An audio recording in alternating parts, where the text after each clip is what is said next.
प्राणों से प्यारे विद्यार्थियों, साथियों, आज हम चर्चा करेंगे सुरेंद्रनाथ बनर्जी।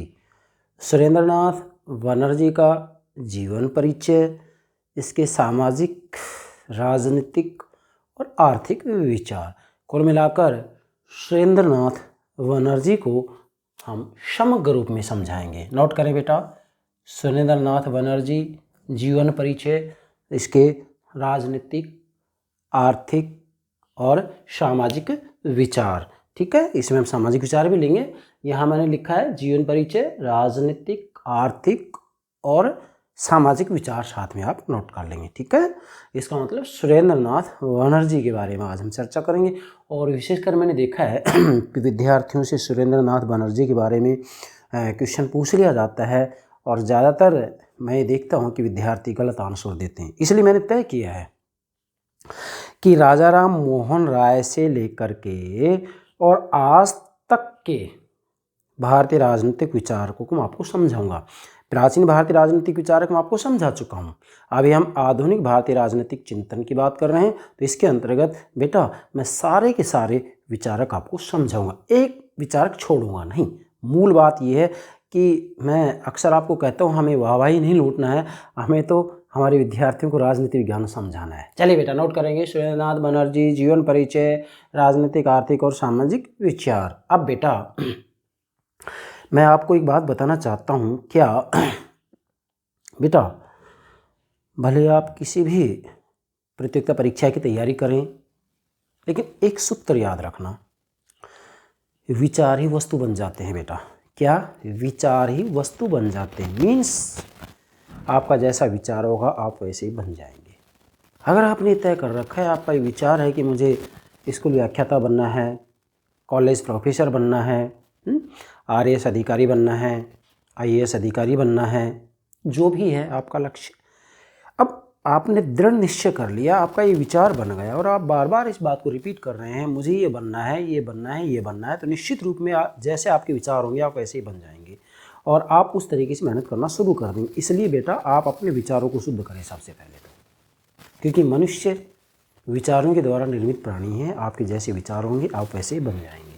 कहा जाता है ना, जैसे एक समाजशास्त्री लोम्ब्रो से उन्होंने कहा है कि भाई जो है व्यक्ति की भाव भंगिमाएँ बता देती हैं कि उसके अंदर क्या कुछ विचार चल रहा है, क्या कुछ सोच रहा है, और ये बात सत्य भी है। इसलिए आप हमेशा अपने विचार सकारात्मक रखें, भी पॉजिटिव रहें, कोई दिक्कत नहीं होगी। चलिए हम बात करते हैं, ये मोटिवेशनल वीडियो मैं बाद में अपलोड करूँगा, पहले तो हम सिलेबस की बात करेंगे। बेटा सुरेंद्रनाथ बनर्जी हो या फिर राजा राम मोहन राय हो, दादा भाई नौरोजी हों, महादेव गोविंद रानड़े हों, गोपाल कृष्ण गोखले हों, ये सारे के सारे आधुनिक भारतीय राजनीतिक चिंतन के अंतर्गत उदारवादी विचारधारा के सदस्य हैं। किसके हैं? उदारवादी विचारधारा के सदस्य हैं, या ये उदार राष्ट्रवादी चिंतक हैं, जिनमें से सुरेंद्रनाथ बनर्जी भी एक उदारवादी विचारे की हैं या उदारवादी विचारधारा के सदस्य ही हैं। ये आपको ध्यान में रखना है। अब सुरेंद्रनाथ बनर्जी को समझना हो या भले ही राजा राम मोहन राय, महादेव गोविंद रानड़े, दादा भाई नौरोजी, गोपाल कृष्ण गोखले, जितने भी उदारवादी धारा के सदस्य हैं या उदार राष्ट्रवादी चिंतक हैं, उन सबको समझने के लिए यहाँ मैंने 6 सूत्र दिए हैं। इन 6 सूत्रों से आप इन विचारकों के विचारों को बेहतर तरीके से समझ सकते हैं। जैसे मैं आपको तरीका बताऊंगा। यहाँ से तो हमने शुरू किया है सुरेंद्रनाथ बनर्जी जीवन परिचय, पहला पार्ट, दूसरे पार्ट में राजनीतिक विचार लेंगे, तीसरे में आर्थिक विचार होगा, चौथे में सामाजिक विचार होगा और पांचवें में राजनीतिक चिंतन का मूल्यांकन करेंगे। मतलब सुरेंद्रनाथ बनर्जी के विचारों का मूल्यांकन लेंगे। इसका मतलब इसमें 5 बातें हमने ली हैं, लेकिन ये 5 बातें तभी समझ पाएंगे बेटा जबकि आप ये 6 सूत्र समझ लेंगे। और केवल सुरेंद्रनाथ बनर्जी नहीं, नो, आप महादेव गोविंद रानड़े, दादा भाई नौरोजी, गोपाल कृष्ण गोखले, किसी को भी तो समझिएगा, फिरोज मेहता को समझिएगा, कोई दिक्कत ही नहीं है। कैसे समझना है, पहले मेरे से सूत्र समझे, कैसे समझेंगे, ध्यान दें बेटा। यूपीएससी वाले विद्यार्थी विशेषकर ध्यान देंगे। क्या? पहला सूत्र, मैं सुरेंद्रनाथ बनर्जी का जीवन परिचय नहीं ले रहा हूँ अभी, ना इसके सामाजिक राजनीतिक आर्थिक विचार ले रहा हूँ, मैं तो तरीका बता रहा हूँ किस तरीके से सुरेंद्रनाथ बनर्जी को समझना है या किस तरीके से गोपाल कृष्ण गोखले को समझना है, सब के बारे में बता रहा हूँ। बात तो हम सुरेंद्रनाथ बनर्जी करेंगे, लेकिन पहले सूत्र समझाएंगे। जैसे पहला है मूल लक्ष्य, नोट करें मूल लक्ष्य। बेटा मूल लक्ष्य क्या मतलब है इसका? बेटा इसका मतलब ये है कि जो पहला सूत्र है, ये पहला सूत्र राजाराम मोहन राय से लेकर मोहनदास करमचंद गांधी जी तक के विचारकों के ऊपर लागू होता है। क्या कहा मैंने? राजाराम मोहन राय जो कि आधुनिक भारत के जनक माने जाते हैं, आधुनिक भारतीय राजनीतिक चिंतन के जनक माने जाते हैं, राजाराम मोहन राय से लेकर के मोहनदास करमचंद गांधी जी तक जितने भी विचारक हैं उन सब विचारकों पर पहला सूत्र लागू होता है। क्या? मूल लक्ष्य। मतलब सभी आधुनिक भारतीय राजनीतिक विचारकों का मूल लक्ष्य एक ही है। क्या? भारत में आत्म चेतना जागृत करना, भारत में स्वावलंबन की भावना जागृत करना, भारत में आधुनिकता एवं स्वराज्य का अंकुरण तथा परिवर्धन करना। ये आधुनिक भारतीय राजनीतिक चिंतकों का मूल लक्ष्य रहा है। अब बेटा चाहे राजाराम मोहन राय और चाहे मोहनदास करमचंद गांधी जी हो, फर्स्ट क्लास। अब ऐसा नहीं है कि गांधी जी के बाद में विचारक हुए नहीं हुए हैं, लेकिन 1947 में भारत को आज़ादी भी तो मिल जाती है। अब इससे पहले जितने भी विचारक थे उन सब के ऊपर ये बात लागू होगी। भारत आज़ाद होने के बाद में जो विचारक आएंगे उनका लक्ष्य अलग हो जाता है, क्योंकि भारत को आज़ादी मिल जाती है 1947 में। समझे? दूसरा सूत्र, तो ये जो मूल लक्ष्य है, क्या सुरेंद्रनाथ बनर्जी का नहीं है? ये सुरेंद्रनाथ बनर्जी भी तो जो है स्वराज्य की बात करते हैं ना। अब वो एक अलग बात है, स्वराज्य की बात तो करते हैं ये, लेकिन सुरेंद्रनाथ बनर्जी कहते हैं कि ब्रिटिश शासन के अधीन रहते हुए हमें जो आज़ादी मिल जाए, हमें राष्ट्रमंडल के अंतर्गत सम्मिलित किया जाए। राष्ट्रमंडल जिसका एक निर्माण स्वयं ब्रिटेन ने किया है, मतलब ब्रिटिश शासन के अधीन रहते हुए ये जो है स्वराज्य की प्राप्ति करना चाहते हैं। बस ये थोड़ा अंतर है। बाकी जो उग्र राष्ट्रवादी वो ये कह देते हैं कि नहीं पहले हमें तो पूर्ण रूप में पहले आज़ादी चाहिए, समाज व्यवस्था को बाद में सुधारते रहेंगे। तो ये डिफरेंस है इसमें। दूसरा सूत्र बेटा, स्वतंत्रता आंदोलन को मुख्यतः 3 धाराओं में बांटा जाता है। उदार राष्ट्रवादी धारा, उग्र राष्ट्रवादी धारा और गांधी युग। मतलब राष्ट्रवाद का गांधी युग या राष्ट्रीय विचारधारा का गांधी युग। ठीक है। 1885 से 1905 तक उदार राष्ट्रवादी काल है, 1906 से 1919 उग्र राष्ट्रवादी काल है, और राष्ट्रीयता का गांधी युग 1920 से 1947 है। सुरेंद्रनाथ बनर्जी पहली धारा में आएंगे, मतलब उदार राष्ट्रवादी धारा में। किस में आएंगे? उदार राष्ट्रवादी धारा में। उदार राष्ट्रवादी धारा में किस में आएंगे? उदार राष्ट्रवादी धारा में सुरेंद्रनाथ बनर्जी आएंगे। उदार राष्ट्रवादी धारा में सुरेंद्रनाथ बनर्जी आ रहे हैं, इसका मतलब ये कि उदार राष्ट्रवादी धारा का जो केंद्र बिंदु है व्यक्ति की स्वतंत्रता है। उदार राष्ट्रवादी धारा व्यक्ति को साध्य मानती है, जबकि समाज और राज्य को साध्य न मानती है। तो सुरेंद्रनाथ बनर्जी ने भी यही बात कही है। ठीक है, अब इसको आप नोट कर लेंगे। तीसरा सूत्र, व्यक्तिवादी धारणा, आधार उदारवादी चिंतन। मतलब वास्तविक रूप में देखा जाए तो जो उदारवादी चिंतन है उसका आधार व्यक्तिवादी धारणा है। ठीक है, जो उदारवादी चिंतन है उसका आधार व्यक्तिवादी धारणा है। व्यक्तिवादी धारणा का केंद्र बिंदु व्यक्ति की स्वतंत्रता है, उदारवादी धारणा का केंद्र बिंदु भी व्यक्ति की स्वतंत्रता है। मगर उदारवादी चिंतन का जो आधार है व्यक्तिवादी धारणा है। और जो ब्रिटिश उदारवादी मान्यताएं हैं, मतलब वास्तविक रूप में जो उदारवादी विचारधारा है वो ब्रिटेन की जो है प्रसिद्ध विचारधारा है। क्या? ब्रिटेन की प्रसिद्ध विचारधारा है। कौन? उदारवादी विचारधारा। तो ब्रिटेन की जो उदारवादी विचारधारा है उस उदारवादी विचारधारा की जितनी भी मान्यताएं हैं उन मान्यताओं से आधुनिक भारत की उदारवादी विचारधारा प्रभावित हुई है। 1885 से 1905 तक जितने भी चिंतक आए वो सारे के सारे ब्रिटेन की उदारवादी विचारधारा की मूल मान्यताओं से प्रभावित होते हैं। कैसे? जैसे मैंने यहाँ लिखा 6। इसका मतलब जो आधुनिक भारत के 6 उदारवादी विचारक हैं विशेषकर, बाकी अनगिनत हैं लेकिन मुख्यतः 6 की बात कर रहे हैं हम। जैसे फिरोज मेहता है, सुरेंद्रनाथ बनर्जी हैं, गोपाल कृष्ण गोखले हैं, महादेव गोविंद रानड़े हैं, दादा भाई नौरोजी हैं, राजाराम मोहन राय हैं। 6 हो गए ना। तो ये 6 के 6 जो विचारक हैं उदार राष्ट्रवादी विचारक, ये 6 के 6 विचारक कहते हैं, क्या कहते हैं कि व्यक्ति साध्य है, राज्य और समाज साधन है। नोट करेंगे, व्यक्ति साध्य है, राज्य और समाज साधन है।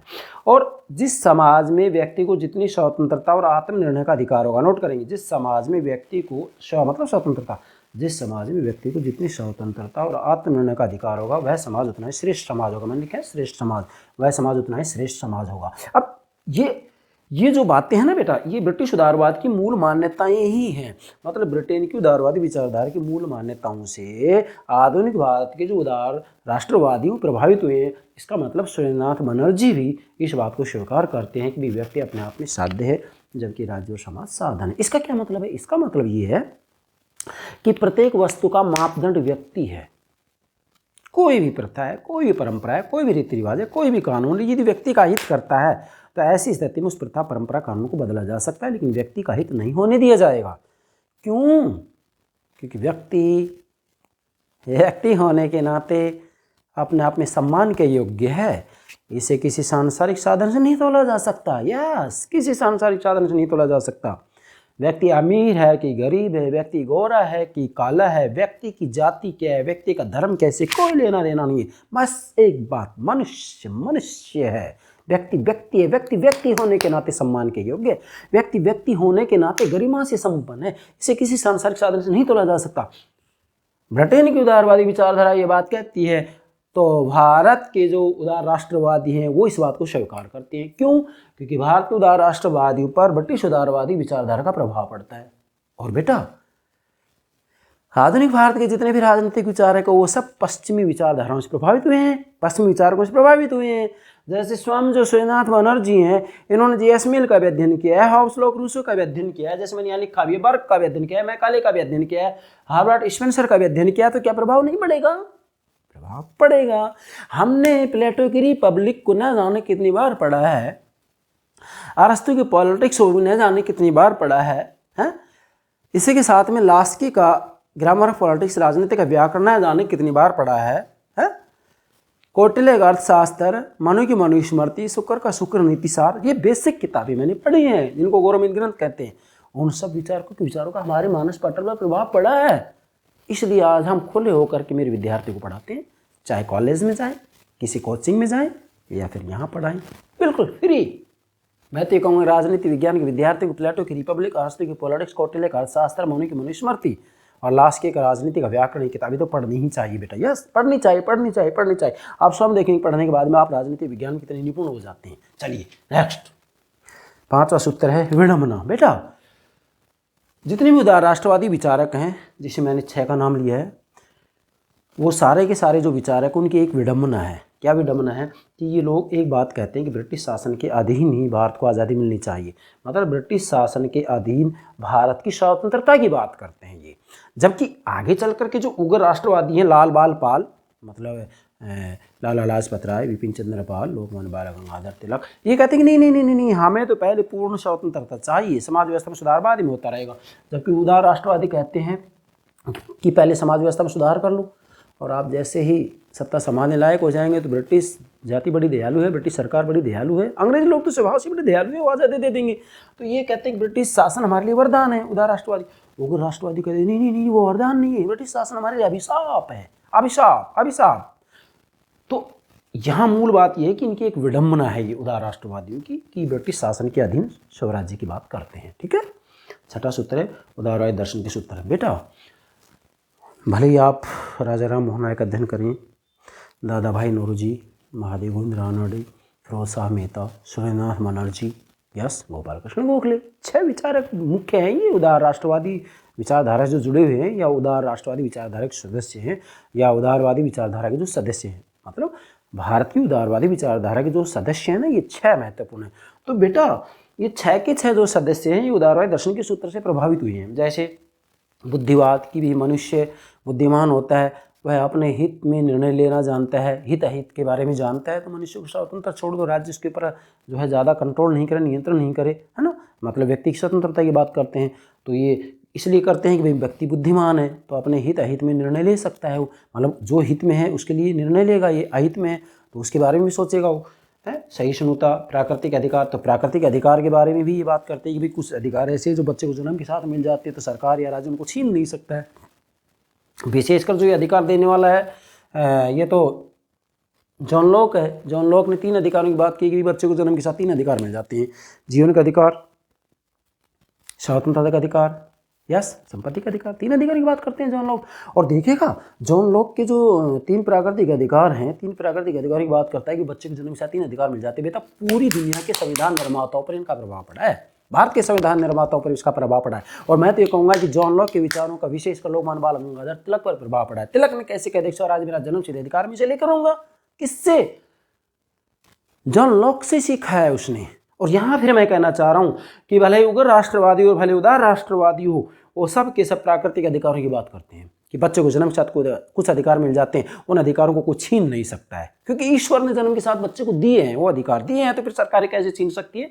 तो फिर क्या भारत के लोग मनुष्य नहीं है? अगर मनुष्य हैं तो जन्म के साथ इनको भी स्वतंत्रता का अधिकार मिला है। इसलिए ब्रिटिश सरकार ने हमारा स्वतंत्रता का अधिकार छीना है। अगर छीना है तो हम भी बलपूर्वक तरीके से छीन लेंगे। कौन कहते हैं? उग्र राष्ट्रवादी। जबकि उदार राष्ट्रवादी कहते हैं हमें भीख में दे दो, कटोरों में दे दो, क्या दे दो? आजादी दे दो। उग्र राष्ट्रवादी ने कह दिया कि ऐसे भीख मांगने से भीख नहीं मिलेगी, और भीख मांगने वालों को अभी भीख मिलती भी नहीं, मिलनी भी नहीं चाहिए। उदार राष्ट्रवादी याचना, प्रतिनिधिमंडल, प्रार्थना की बात कर रहे हैं, हमें आज़ादी दे दो, कानून बनाओ, ये कानून बनाओ। उग्र राष्ट्रवादी करें नहीं, ऐसे काम चलने वाला नहीं है, हमें तो आज़ादी चाहिए। तो ये डिफरेंस है दोनों में। समानता में व्यक्ति गरिमा, विश्वास और वैचारिक स्वतंत्रता, मतलब ये इसके जो सूत्र हैं 5, ये उदारवादी दर्शन के 5 सूत्र हैं। तो ये 5 के 5 जो सूत्र हैं, इन सूत्रों को सुरेंद्रनाथ बनर्जी ने भी स्वीकार किया है। समझे? 5 के 5 जो सूत्र हैं, सुरेंद्रनाथ बनर्जी ने भी इन 5 बातों को स्वीकार किया है। बाकी मैं तो कहूँगा कि जो उदार राष्ट्रवादी विचारधारा के 6 सदस्य हैं, 6 के 6 सदस्यों ने इन उदारवादी दर्शन के सूत्रों को स्वीकार किया है, उदारवादी दर्शन के सूत्रों को स्वीकार किया है। अब आप फिर कह सकते हैं 6 सदस्य कौन से हैं? 6 सदस्य बेटा मैं बता चुका हूँ, फिर बता रहा हूँ। राजा राम मोहन राय, महादेव गोविंद रानडे, दादा भाई नौरोजी, सुरेंद्रनाथ बनर्जी, रोसा मेहता, गोपाल कृष्ण गोखले। यस, चलो अब हम मूल बात पर आते हैं। 6 सूत्र ऐसे हैं जिन 6 सूत्रों के माध्यम से आप सुरेंद्रनाथ बनर्जी को समझ सकते हैं। फिर कह रहा हूँ ये 6 सूत्र ऐसे हैं, 6 सूत्रों के माध्यम से सुरेंद्रनाथ बनर्जी को समझ सकते हैं। कैसे समझेंगे जरा ध्यान दें। पहला पार्ट लेने जीवन परिचय, तो लिखें आप सुरेंद्रनाथ बनर्जी का जीवन परिचय, लाइफ स्केच। इसमें हम बिल्कुल संक्षेप में चर्चा करेंगे। वैसे किसी भी विचारक विशेष की जीवनी के बारे में हम व्यापक रूप में जानकारी होनी चाहिए, क्योंकि किसी भी विचारक के विचारों को समझने के लिए उसकी जीवनी की जानकारी इसलिए ज़रूरी है क्योंकि जीवनी मूलक उपागम ये कहता है कि भी किसी भी विचारक के विचारों को समझना हो तो उसके जीवन परिचय के बारे में जानकारी होनी चाहिए। इसका मतलब जीवनी मूलक उपागम का जब हम प्रयोग करेंगे तो उस विचारक के जीवन परिचय का जो है अध्ययन जरूरी हो जाता है। तो यहाँ पर जीवनी मूलक उपागम का जो है हम प्रयोग कर रहे हैं। सुरेंद्रनाथ बनर्जी का जन्म बंगाल में होता है 1848 में, और 6 अगस्त 1925 को इनकी मृत्यु हो जाती है। ठीक है। एक विद्वान है हेनरी कॉटन। हेनरी कॉटन कहते हैं कि वे सुरेंद्रनाथ बनर्जी वे अपनी वाणी के कौशल से मुल्तान से लेकर चटगांव तक, ठीक है, स्थान विशेष का नाम है, तक विद्रोह की आग भड़का सकते थे और बुझा सकते थे। मतलब जो सुरेंद्रनाथ बनर्जी वो इतने प्रभावशाली व्यक्तित्व के थे कि ये मुल्तान से लेकर चटगांव तक विद्रोह की आग भड़का भी सकते थे और उसे बुझा भी सकते थे। जरा देखिएगा सुरेंद्रनाथ बनर्जी का व्यक्तित्व कितना प्रभावशाली हो सकता है। ये हेनरी कॉटन ने स्पष्ट कहा है कि ये विद्रोह की आग को बुझा भी सकते हैं और विद्रोह की आग को भड़का भी सकते हैं। प्रभावशाली व्यक्तित्व। राजनीति विज्ञान के विद्यार्थी जब शक्ति, सत्ता, वैधता और प्रभाव का अध्ययन करते हैं तो उसमें प्रभाव की अवधारणा आती है ना, तो ये प्रभाव है इनका। मोहनदास करमचंद गांधी जी के बारे में कहा जाता है कि हाड़मास का पुतला था, वो लाठी लेकर चलता था, लेकिन प्रभाव देखो जिधर से निकलता था जनता पीछे पीछे उड़ पड़ती थी। इसको प्रभाव कहते हैं। तो इनका प्रभाव बहुत ज़्यादा था। और राजनीति विज्ञान के विद्यार्थियों को तो विशेषकर इसका अध्ययन करना ही करना है कि व्यक्ति विशेष का क्या प्रभाव है। ठीक है, आगे बढ़ो। इधर दूसरा पार्ट लेंगे हम, राजनीतिक विचार, मतलब सुरेंद्रनाथ बनर्जी के राजनीतिक विचारों की चर्चा करेंगे। मूल तो हमें राजनीतिक विचारों को ही तो समझना है। राजनीतिक विचार को समझें हम, उससे पहले नोट करेंगे आप बेटा, जो सुरेंद्रनाथ बनर्जी हैं वो एक विद्वान हैं जोसेफ मैजिनी। नोट करेंगे जोसेफ मैजिनी। जोसेफ मैजिनी से बहुत ज़्यादा प्रभावित हुए हैं। किससे? आपसे एग्जाम पूछा जा सकता है कि सुरेंद्रनाथ बनर्जी निम्न में से किसके विचारों से ज़्यादा प्रभावित हुए? जोसेफ मैजिनी से। ठीक है, तो जोसेफ मैजिनी से बहुत ज़्यादा प्रभावित हुए। कैसे? जोसेफ मैजिनी का आत्मत्याग, हृदय की पवित्रता, सत्यता, महान चरित्र, आत्मविश्वास और आत्मनिर्भरता से, क्या आत्मनिर्भरता से सुरेंद्रनाथ बनर्जी बहुत ज़्यादा प्रभावित हुए हैं। पहले तो ये नोट करना है। मैंने लिखा ना आत्मनिर्भरता से प्रभावित, आत्मनिर्भरता से प्रभावित मतलब जो मैजिनी है उन मैजिनी के आत्म त्याग, हृदय की पवित्रता, आज हृदय की पवित्रता का अभाव है बेटा, सत्यता, आज सत्यता का अभाव है, मान चरित्र, आज चरित्र का भी अभाव, चरित्रहीनता बहुत ज्यादा बढ़ती जा रही है, आत्मविश्वास इसकी भी कमी है, आज आत्मनिर्भरता इसकी भी कमी। तो ये जो सारे की सारी क्वालिटी, जो सारे के सारे गुण मैजिनी के, और मैजिनी की जो क्वालिटी, जो गुण है, इससे सूर्यनाथ बनर्जी प्रभावित होते हैं। ठीक है, आगे बढ़े बेटा। सूर्यनाथ बनर्जी ने बार्क, मैकाले, J.S. मील मतलब जॉन स्टुअर्ट मील, है ना, Herbert Spencer, Thomas Hobbes, John Locke, Jean Jacques Rousseau का भी अध्ययन किया। मतलब जब इनका अध्ययन किया तो इसके विचारों से भी सूर्यनाथ बनर्जी प्रभावित हुए बेटा, डेफिनेटली। भारत के जो राजनीतिक चिंतक हैं, आधुनिक भारत के जो राजनीतिक चिंतन है, वो पश्चिमी राजनीतिक चिंतकों के चिंतन से प्रभावित हुआ है, डेफिनेटली हुआ है। आप देख सकते हैं जब इनका अध्ययन किया से प्रभावित हो रहे हैं। अब यहाँ नेक्स्ट बात लिखेंगे बेटा, जो सूर्यनाथ बनर्जी हैं वो विशेषकर मैजिनी से दो बातें सीखते हैं। मैजिनी से दो बातें सीखते हैं, नोट करेंगे, मैजिनी से दो बातें सीखते हैं। पहला, राजनीतिक प्रगति के लिए नैतिक पुनरुत्थान। मतलब सूर्यनाथ बनर्जी ने जो पहली बात सीखी मैजिनी से, वो सीखी कि अगर राजनीतिक प्रगति करनी है तो इसलिए नैतिक पुनरुत्थान जरूरी है। और बेटा नैतिक पुनरुत्थान की बात तो मनु के समय से की जा रही है।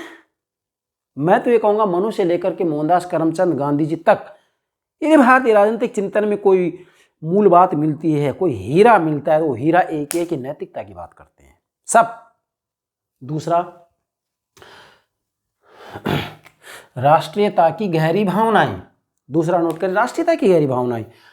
सूर्यनाथ बनर्जी ने मैजिनी से दूसरी बात राष्ट्रीयता की भावनाएं सीखी हैं। ठीक है, चलो अब हम जो है सूर्यनाथ बनर्जी के राजनीतिक चिंतन की शुरुआत करते हैं। पहला बिंदु रूप में चलेंगे। पहला है राजनीति में उदारवादी विचारधारा के समर्थक। पहला बिंदु नोट करेंगे, राजनीति में, पूरा लिखेंगे इसको, राजनीति में उदारवादी विचारधारा के समर्थक। अब बेटा निश्चित रूप में सूर्यनाथ बनर्जी ने राजनीति में उदारवादी विचारधारा का समर्थन किया। मतलब सूर्यनाथ बनर्जी उदार राष्ट्रवादी विचारधारा के समर्थक हैं, उदार राष्ट्रीयता के काल के अंतर्गत आते हैं, और उदारवादी जो विचारधारा है, जो उदार राष्ट्रीयता का काल है, इसमें उन्होंने साफ कह दिया कि भाई ईश्वरीय वरदान है ब्रिटिश शासन, और ब्रिटिश शासन बड़ा न्यायप्रिय है, और हम संवैधानिक साधनों के माध्यम से कोई परिवर्तन करेंगे। और उदारवादी विचारधारा ये भी कहती है कि व्यक्ति साध्य है, राज्य और समाज साधन है। तो सूर्यनाथ बनर्जी ने भी बात स्वीकार की है, इसलिए सूर्यनाथ बनर्जी जो है राजनीति में उदारवादी विचारधारा के समर्थक हैं। दूसरा, मानव स्वभाव की अच्छाई में आस्था। बेटा सूर्यनाथ बनर्जी का कहना है कि भले ही मनुष्य स्वार्थी हो सकता है, अपने हित के लिए किसी भी सीमा तक गिर भी सकता है, लेकिन फिर भी मानव स्वभाव की जो मूल बात है, मानव आत्मा का जो मूल तत्व है, वो कभी गिर नहीं सकता है। मानव आत्मा बाहरी तत्वों से प्रभावित होकर के गलत रास्ते पर चल पड़ती है, लेकिन चलता कौन है? मानव चलता है, उसका शरीर चलता है, आत्मा तो उसका निर्देशन करती रहती है। तो ऐसी स्थिति में देखा जाए तो जो सूर्यनाथ बनर्जी वो कहते हैं कि मानव वास्तव में मूल स्वभाव तो उसका अच्छा ही है, स्वभाव से तो बहुत अच्छा प्राणी है, लेकिन बाहरी परिस्थितियों से वह प्रभावित होकर के और उसमें दुर्व्याप्त हो जाते हैं। और एक बात और बेटा, किसी भी विचारक के विचारों को समझना हो तो सबसे पहले आपको ये समझना जरूरी है कि उसने मानव का स्वभाव कैसा बताया है। फॉर एग्जाम्पल मान लीजिएगा, इधर आते हैं हॉब्स, लॉक और रूसो की बात करते हैं तो मानव स्वभाव के बारे में हॉब्स कहते हैं कि मानव स्वभाव से बड़ा स्वार्थी है। जॉन लॉक कहते हैं कि मानव स्वभाव से परोपकारी। रूसो कहता है कि मानव स्वभाव से एक आदर्श बराबर है, भोला भाला है। मैकियावेली कहते हैं कि मानव स्वभाव से बड़ा स्वार्थी, दूर, धोखेबाज, छली, कपटी और पशु से भी ज़्यादा हिंसक होता है। तो कुल मिला के ये है कि किसी भी विचारक विशेष के विचारों को समझना तो पहले मानव स्वभाव को समझें। मोहनदास करमचंद गांधी जी ने कहा कि मनुष्य स्वभाव से एक नैतिक प्राणी है, और सूर्यनाथ बनर्जी भी ये बात कह रहे हैं कि मानव स्वभाव से बड़ा अच्छा होता है। इस बात को समझना है आपको। तीसरा है नैतिकता पर आधारित राजनीतिक विश्वास। बेटा सूर्यनाथ बनर्जी ने डेफिनेटली ये कहा है कि राजनीतिक आधार नैतिकता होना चाहिए, नैतिक मूल्य होना चाहिए। वो राजनीति नहीं हो सकती जिसका आधार नैतिकता नहीं हो। चौथा है भारत में सांस्कृतिक पुनर्जागरण में आस्था। सूर्यनाथ बनर्जी ने वास्तविक रूप में जो है भारत के अंतर्गत सांस्कृतिक पुनर्जागरण की बात की थी कि भारत में सांस्कृतिक दृष्टिकोण से देखा जाए तो पुनर्जागरण होना चाहिए, क्योंकि प्राचीन भारत के अंतर्गत जो हमारे सांस्कृतिक मूल्य थे वो सर्वश्रेष्ठ थे, तो आधुनिक समय में उन मूल्यों को अपनाया जाना चाहिए। ठीक है। पांचवा, राजनीतिक शक्ति के नैतिक आधार पर जोर। श्रीनाथ बनर्जी ने डेफिनेटली पॉलिटिकल पावर के नैतिक आधार पर जोर दिया। इनका कहना है कि राजनीतिक शक्ति का जो आधार वो नैतिकता होना चाहिए, नैतिक मूल्य होना चाहिए। अब बेटा ये बात देखते श्रीनाथ बनर्जी भी कह रहे हैं, महादेव गोविंद रानड़े भी कह रहे हैं, दादाभाई नौरोजी भी कह रहे हैं, और गोपाल कृष्ण गोखले तो मुख्य रूप में कहेंगे। और गोपाल कृष्ण गोखले मुख्य रूप में कहेंगे तो गोपाल कृष्ण गोखले की बात कही हुई को आगे चल करके मोहनदास करमचंद गांधी जी भी स्वीकार कर लेंगे। इसलिए गांधी जी ने अपना राजनीतिक गुरु किसको माना? गोपाल कृष्ण गोखले को माना है। ठीक है बेटा।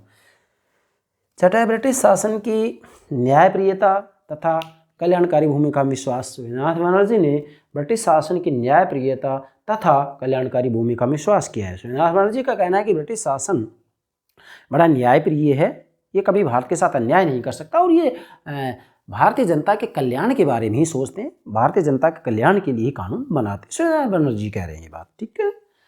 तो ब्रिटिश शासन की न्यायप्रियता तथा कल्याणकारी भूमिका की बात कर रहे थे, केवल श्रीनाथ बनर्जी नहीं कर रहे हैं बेटा। नो, ये जो उदार राष्ट्रवादी है ना, या उदार राष्ट्रीयता काल के जो 6 सदस्य हैं, ये 6 के 6 सदस्य इस बात को स्वीकार करते हैं कि भाई ब्रिटिश शासन बड़ा न्यायप्रिय है और उसकी कल्याणकारी भूमिका की बात करते हैं। 7वां है संवैधानिक पत्ति विश्वास। बेटा संवैधानिक पत्ति में न केवल श्रीनाथ बनर्जी बल्कि उदार राष्ट्रीयता काल के जितने भी सदस्य हैं, जैसे महादेव गोविंद रानड़े, दादाभाई नौरोजी, फिरोज शाह मेहता, गोपाल कृष्ण गोखले और ये श्रीनाथ बनर्जी, ये सारे के सारे संवैधानिक पत्ति विश्वास करते हैं। कहना है कि भाई ठीक है, ब्रिटिश शासन अगर हमारे लिए गलत कानून बनाती है तो हम ये कहेंगे कि संवैधानिक तरीके से हमारे हित में कानून बनवा, हम क्रांति नहीं करेंगे, हिंसा नहीं करेंगे, मतलब संवैधानिक तरीके से, शांतिपूर्वक तरीके से परिवर्तन की बात करते हैं। ठीक है।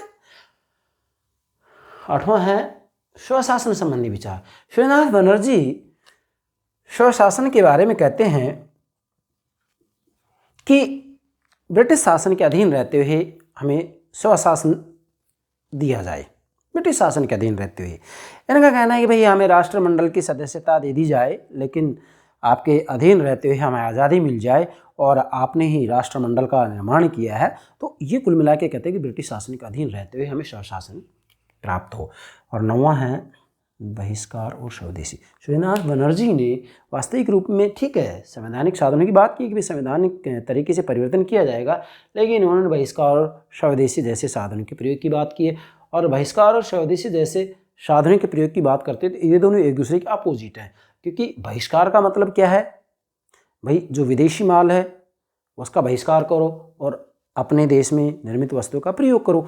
तो डेफिनेटली यहाँ मैं कह सकता हूँ कि जो श्रीनाथ बनर्जी हैं वो उदार राष्ट्रवादियों और उग्र राष्ट्रवादियों इन दोनों के ही प्रशंसा के पात्र बन जाते हैं। ये बुद्धि की बात है। 10वां है छात्रों द्वारा राजनीति में भागीदारी। देखिएगा बेटा, श्रीनाथ बनर्जी स्पष्ट रूप में कहा कि छात्रों को राजनीति में हिस्सा लेना चाहिए। श्रीनाथ बनर्जी से पूछा गया है कि क्या विद्यार्थियों को राजनीति में भाग लेना चाहिए? श्रीनाथ बनर्जी ने स्पष्ट रूप में कह दिया कि हाँ, क्यों नहीं, विद्यार्थियों को राजनीति में भाग लेना ही चाहिए। क्यों लेना चाहिए? उन्होंने कहा कि समझ में आने वाली बात यह है कि अगर विद्यार्थियों को इतिहास पढ़ने के लिए कहा जाता है तो फिर राजनीति में भाग क्यों नहीं लेंगे? क्योंकि राजनीति में भाग लेना इसलिए ज़रूरी है कि राजनीति प्रत्येक दिन होने वाली घटनाओं का इतिहास है। क्या? राजनीति प्रत्येक दिन होने वाली घटनाओं का इतिहास। जरा नोट करेंगे, श्रीनाथ बनर्जी कह रहे हैं राजनीति प्रत्येक दिन होने वाली घटनाओं का इतिहास है, और इतिहास का अध्ययन जब विद्यार्थी को करने के लिए कहा जाता है, और ये कहा जाता है कि इतिहास का अध्ययन करने से व्यक्ति की बुद्धि शुद्ध होती है, व्यक्ति की बुद्धि पवित्र होती है, व्यक्ति बहुत ज्ञानी होता है, तो फिर इतिहास का अध्ययन अगर किया जाता है तो इतिहास का जो अध्ययन किया जाता है उसमें राजनीति ही तो है। इसलिए विद्यार्थियों को राजनीति से अलग नहीं किया जा सकता है। ये बात मुझे ऐसा लगता है जैसे अब हम आधुनिक राजनीतिक सिद्धांत का अध्ययन करते हैं तो उसमें व्यवहारवाद उत्तर व्यवहारवाद आता है, व्यवहारवाद उत्तर व्यवहारवाद आता है। व्यवहारवादी तो ये कहते हैं कि भाई केवल तथ्यों का अध्ययन कीजिएगा बस, और उत्तर व्यवहारवादी कहते हैं कि नहीं, तथ्य और मूल दोनों का अध्ययन करना है। उत्तर व्यवहारवादी यहाँ तक कह देते हैं कि व्यवसाय का राजनीतिकरण होना चाहिए, मतलब राजनीति के अंतर्गत बुद्धिजीवियों को उतरना चाहिए, राजनीति में बुद्धिजीवियों को उतरना चाहिए, राजनीति के मैदान में बुद्धिजीवियों को कूद पड़ना चाहिए। अर्थात उनका कहना है कि विद्यार्थियों को राजनीति में भाग लेना चाहिए। श्रीनाथ बनर्जी ने यही बात कही है। जबकि सुरेंद्रनाथ बनर्जी ने तो जो है 1848 में जन्म होता है, 1925 में मृत्यु होती है। उत्तर व्यवहारवाद की शुरुआत 1969 में होती है डेविड स्टन के द्वारा। क्या अब हमें उत्तर व्यवहारवादी बनना ही पड़ेगा?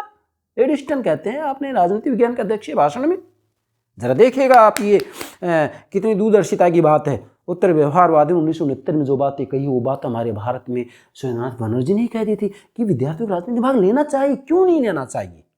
क्यों नहीं लेना चाहिए? राजनीति तो प्रशंसा की पात्र है। जरा मेरे शब्द के ऊपर ध्यान दें, राजनीति अति प्रशंसा की पात्र है। राजनीति है दृष्टि से देखने वाली वस्तु नहीं है। राजनीति सम्मान के योग्य है। राजनीति बड़ी पवित्र वस्तु है। राजनीति देश का हित करने वाली वस्तु है। फिर कैसे कह देंगे कि राजनीति भाग नहीं ली? राजनीति का प्रयोग करने वाले व्यक्ति गलत हो सकते हैं। राजनीति प्रक्रिया कभी गलत नहीं हो सकती है, समझना है। अगर इस बिंदु को हम लें तो इस बिंदु को 3 घंटे में नहीं बता सकते आपको, इतनी डीपली बातें हैं इसमें, लेकिन मैंने संकेत कर दिया। चलो, स्थानीय स्वशासन संबंधी विचार नोट करें बेटा। 11वां है स्थानीय स्वशासन संबंधी विचार। नोट करो, स्थानीय स्वशासन संबंधी विचार। सुरेंद्रनाथ बनर्जी ने स्थानीय स्वशासन के बारे में बात की है। उनका कहना है कि जो लोकल बॉडीज है उनको जो है स्वशासन दिया जाना चाहिए। अब इसमें ज़्यादा समझाने की जरूरत नहीं है। 12वां है सरकारी सेवक भारतीयों की भर्ती। सुरेंद्रनाथ बनर्जी का कहना है कि सरकारी सेवक भारतीयों की भर्ती की जाए। इससे क्या फ़ायदा होगा? इससे फ़ायदा ये होगा कि कम वेतन में भारतीय काम कर लेंगे और निष्ठा से काम करेंगे। जबकि होता क्या है, यूरोपियों को जो है यहाँ यूरोपियों को सरकारी सेवा में भर्ती किया जाता है और वो ऊंचा वेतन लेते हैं और काम भी निष्ठा से नहीं करते हैं। दोहरा नुकसान हो रहा है। तो सुरेंद्रनाथ बनर्जी ने साफ कह दिया कि भाई भारतीय सेवा में भारतीयों की भर्ती की जानी चाहिए। सत्य बात है। 13वां है राष्ट्रीय एकता। यस, राष्ट्रीय एकता नोट करें। 13वां है राष्ट्रीय एकता। नोट करो बेटा, राष्ट्रीय एकता। वास्तविक रूप में देखा जाए तो सुरेंद्रनाथ बनर्जी ने स्पष्ट रूप में कहा कि जिस प्रकार स्विट्जरलैंड, इटली तथा यूरोप के अन्य देशों में भाषा के तथा अन्य मतभेदों से राष्ट्रीय एकता के विकास का विरोध नहीं किया है, उसी प्रकार भारत में भी ये बाधाएं नहीं उठनी चाहिए। सुरेंद्रनाथ बनर्जी ने राष्ट्रीय एकता के 3 प्रमुख नियामक तत्व बताए: समान अखिल भारतीय भाषा, अंग्रेजी तथा यातायात एवं संचार के साधनों का विकास। मतलब इनका कहना है कि वास्तविक रूप में भले ही हमारे बीच धार्मिक मतभेद हों, भले ही हमारे बीच सामाजिक मतभेद हों, लेकिन ऐसा मंच हमारे पास है जिस पर हम सब मिल सकते हैं, वह है हमारे देश के कल्याण का कार्य। उनके द्वारा स्थापित इंडियन एसोसिएशन राष्ट्र की राष्ट्रीय एकता और महत्वाकांक्षा का प्रतिनिधि और प्रतीक था। जरा ध्यान दीजिएगा, यहाँ उनका कहना है कि भले ही हमारे बीच में धार्मिक मतभेद हो, ध्यान दें, भले ही हमारे बीच में धार्मिक मतभेद हो, लेकिन मतभेद होने के बावजूद भी हमारे पास जो है एक ऐसा मुद्दा है, हमारे पास एक ऐसा मंच है जहाँ पर जो है हम सब एक साथ मिल सकते हैं, और वह है हमारे देश के कल्याण का कार्य। अब देश के कल्याण के कार्य की बात कर रहे हैं सुरेंद्रनाथ बनर्जी, इसका मतलब इनका कहना है कि ये हमारे सामने मंच है देश के कल्याण का कार्य, और देश के कल्याण का कार्य हमारे पास मंच है। फिर यहाँ पर जाति, भाषा, धर्म ये कोई मायने नहीं रखता है, केवल एक बात मायने रखता है, देश का कल्याण, देश का कल्याण, देश का हित, देश का हित, राष्ट्रीय हित, राष्ट्रीय हित, राष्ट्रीय हित। और इससे बड़ी बात हो ही क्या सकती है। मैं तो ये कहूँगा कि जो अपने परिवार का नहीं हो सकता वो अपने गांव का नहीं हो सकता, जो अपने गांव का नहीं हो सकता अपने जिले का नहीं हो सकता, जो अपने जिले का नहीं हो सकता अपने राज्य का नहीं हो सकता, जो अपने स्टेट प्रांत का नहीं हो सकता वो देश का भी नहीं हो सकता, और जो देश का नहीं हो सकता विश्व का नहीं हो सकता। निश्चितता है ये। तीसरा पार्ट लेते हैं हम, आर्थिक विचार। सुरेंद्रनाथ बनर्जी के आर्थिक विचार। सबसे पहले तो आपको ध्यान रखना है यहाँ कि जो सुरेंद्रनाथ बनर्जी हैं, इन्होंने नौरोजी की तरह मतलब दादा भाई नौरोजी की तरह गरीबी पर ध्यान केंद्रित किया। मतलब सुरेंद्रनाथ बनर्जी ने देखा जाए तो दादा भाई नौरोजी की तरह गरीबी के ऊपर ध्यान केंद्रित किया। दादा भाई नौरोजी ने रेन थ्योरी दिया है, निर्गम सिद्धांत दिया है कि भारत का धन विदेशों में जा रहा है, विदेशों में क्यों जा रहा है, किस तरीके से जा रहा है, ये मैंने दादा भाई नौरोजी समझा है, उसके अंतर्गत सारी बातें बता दी है। तो सुरेंद्रनाथ बनर्जी ने भी ये बात बताई कि भाई भारत की गरीबी का जो मूल कारण है वो ये भारत का धन विदेशों में जा रहा है ना। मतलब कच्चा माल जो है यहाँ से सस्ते दामों पर ले जाते हैं और निर्मित माल भारत में ही ऊंचे दामों में बेचा जाता है। और न जाने कितने तरीक़ों से, जैसे जो है यहाँ सरकारी सेवाओं में भारतीयों की भर्ती नहीं की जाती, यूरोपियों की भर्ती की जाती है, तो उनके ऊपर भी अथाह पैसा खर्च होता है। तो डेफिनेटली यहाँ ये कहना चाह रहे हैं कि भारत का धन बाहर जा रहा है, विदेशों में जा रहा है, इसलिए भारत गरीब बन रहा है। तो हम कह सकते हैं सुरेंद्रनाथ बनर्जी ने भी जो है दादा भाई नौरोजी की तरह गरीबी पर ध्यान केंद्रित किया है। ठीक है बेटा, अब इन्होंने जरा इसको नोट करना है, सुरेंद्रनाथ बनर्जी ने कांग्रेस के अध्यक्षीय कांग्रेस के अध्यक्षीय भाषण में, नोट करेंगे आप, सुरेंद्रनाथ बनर्जी ने कांग्रेस मतलब भारतीय राष्ट्रीय कांग्रेस, जिसकी स्थापना 1885 में हुई थी। ठीक है, किसके द्वारा की गई थी स्थापना? एओ के द्वारा, जो कि अंग्रेज अधिकारी थे। भारतीय राष्ट्रीय कांग्रेस के अध्यक्षीय भाषण में 5 सूत्रीय कार्यक्रम रखा था। क्या कार्यक्रम रखा? पहला, प्राचीन उद्योग धंधों का पुनरुत्थान तथा नए उद्योग धंधों की स्थापना हो। मतलब पहली बात इन्होंने कही सुरेंद्रनाथ बनर्जी ने कि प्राचीन उद्योग धंधों का पुनरुत्थान होना चाहिए, है ना। जो प्राचीन उद्योग धंधे हैं उनको दोबारा से शुरू किया जाए और नए उद्योग धंधों की स्थापना की जाए। दूसरा बताया इन्होंने, स्थायी मालगुजारी निर्धारित न करके एक उचित भूमिका लागू करना। ठीक है, और तीसरा बताया गरीबों पर पड़ने वाले करों की समाप्ति, और चौथा है विदेश को धन ले जाने वाले निकासों को रोकना। अब विदेशों में जो धन जा रहा है, इसकी बात दादा भाई नौरोजी ने भी की है और सुरेंद्रनाथ बनर्जी ने भी की है। और पांचवा है भारतीयों को ज़्यादा नौकरी दी जाए और खर्चीले विदेशी एजेंटों को कम किया जाए। अब यहाँ पर डेफिनेटली देखा जाए सुरेंद्रनाथ बनर्जी भी बात करेंगे भारतीयों को ज़्यादा से ज़्यादा नौकरी दी जाए, क्योंकि बेचारे कम वेतन में काम कर लेंगे, निष्ठा से काम करेंगे, जबकि यूरोपियन लोग जो है ऊंचा वेतन लेते हैं, काम में निष्ठा से नहीं करते। तो ये 5 सूत्रीय कार्यक्रम इन्होंने बताया सुरेंद्रनाथ बनर्जी ने कि भाई इससे जो है भारत की अर्थव्यवस्था सुदृढ़ हो जाएगी। ठीक है, बस इतना सा पर्याप्त है इसमें। चौथा भाग लेते हैं इसमें, सामाजिक विचार। सुरेंद्रनाथ बनर्जी के सामाजिक विचार नोट करेंगे। सुरेंद्रनाथ बनर्जी के सामाजिक विचार, बेटा सबसे पहली बात तो ये कि सुरेंद्रनाथ बनर्जी ने निश्चित रूप में उस तरीके से अपने सामाजिक विचार नहीं दिए हैं जिस तरीके से राजा राम मोहन राय ने दिए हैं। कारण, क्योंकि सुरेंद्रनाथ बनर्जी राष्ट्रीय आंदोलन में व्यस्त रहते थे। नोट करेंगे, राष्ट्रीय आंदोलन में सुरेंद्रनाथ बनर्जी व्यस्त रहते थे, इसलिए इन्होंने समाज व्यवस्था की तरफ कम ध्यान दिया। कैसे नोट करेंगे? आप नोट करेंगे, राष्ट्रीय आंदोलन में व्यस्त होने के कारण कम ध्यान दिया। मतलब सुरेंद्रनाथ बनर्जी जो है राष्ट्रीय आंदोलन में व्यस्त रहते थे और राष्ट्रीय आंदोलन में व्यस्त होने के कारण इन्होंने समाज व्यवस्था की तरफ ध्यान नहीं दिया कि भाई सोशल सिस्टम में क्या कुछ कमियां हैं। हालांकि इनको अंदाजा था कि ये कमियां, लेकिन इसकी तरफ ज़्यादा ध्यान नहीं दिया क्योंकि ये राष्ट्रीय आंदोलन में व्यस्त रहते थे। ठीक है, ध्यान नहीं दिया, लेकिन फिर भी विधवा विवाह, नोट करें, फिर भी डेफिनेटली राष्ट्रीय आंदोलन में व्यस्त थे, लेकिन फिर भी इन्होंने कोशिश की है समाज व्यवस्था में सुधार करने की। क्या फिर भी मतलब विधवा विवाह, बेटा नोट करना है, विधवा विवाह, बाल विवाह छोटी उम्र में शादी होना। विधवा विवाह का मतलब जिस महिला का पति एक्सपायर हो जाता है, मृत्यु हो जाती है, उसके बाद में जो है उसका दोबारा से विवाह हो। अंतर्जातीय विवाह, एक जाति का दूसरी जाति से विवाह हो। अंतर्जातीय विवाह को भारतीय समाज का एक बड़ा दुर्भाग्य बताया। मतलब इन्होंने कहा कि बाल विवाह हो रहा है ना, और अंतर्जातीय विवाह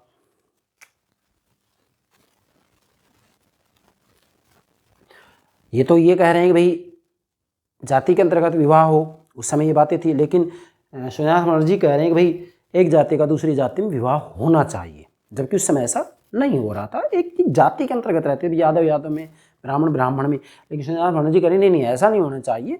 जो है यादव ब्राह्मण यादव है, SC ST जो भी है आपस में।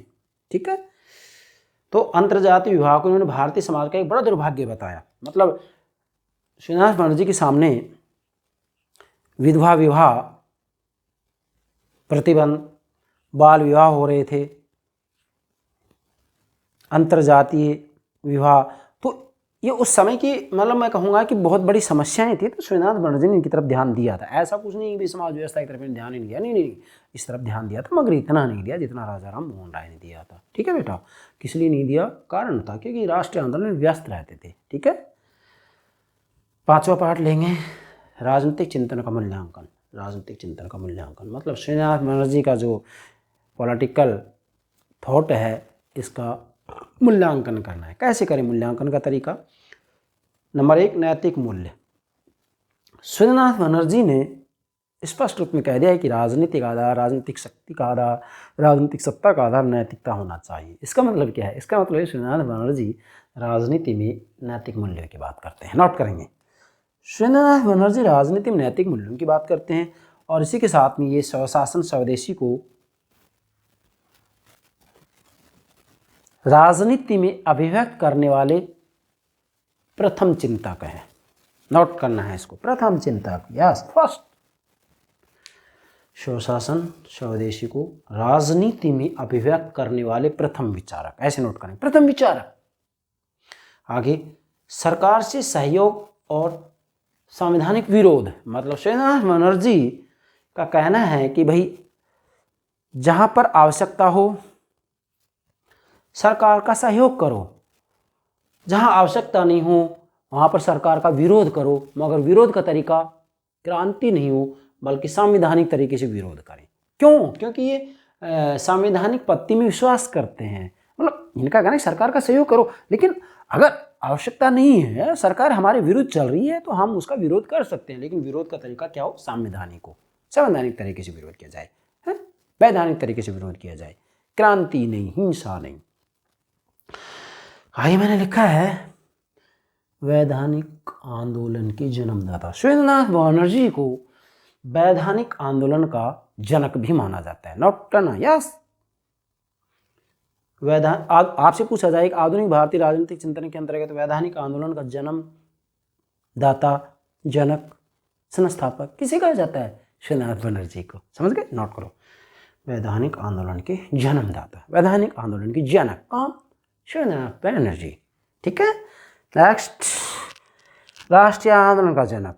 बेटा सुरेंद्रनाथ बनर्जी राष्ट्रीय आंदोलन के जनक भी हैं। मैंने पहले बता दिया है कि सुरेंद्रनाथ बनर्जी राष्ट्रीय आंदोलन में व्यस्त रहते थे। राष्ट्रीय आंदोलन व्यस्त होने के कारण इन्होंने सोशल सिस्टम की तरफ, इकोनॉमिक सिस्टम की तरफ इतना ध्यान नहीं दिया। अतः ये कहा जा सकता है कि सुरेंद्रनाथ बनर्जी राष्ट्रीय आंदोलन के भी जनक हैं, जन्मदाता हैं, संस्थापक हैं। तो यहाँ पर एक कितने ही क्वेश्चन बन रहे हैं, एग्जाम में किसी भी रूप में आपसे प्रश्न पूछा जा सकता है, आपका आंसर गलत नहीं होना चाहिए। ये हो गया सुरेंद्रनाथ बनर्जी।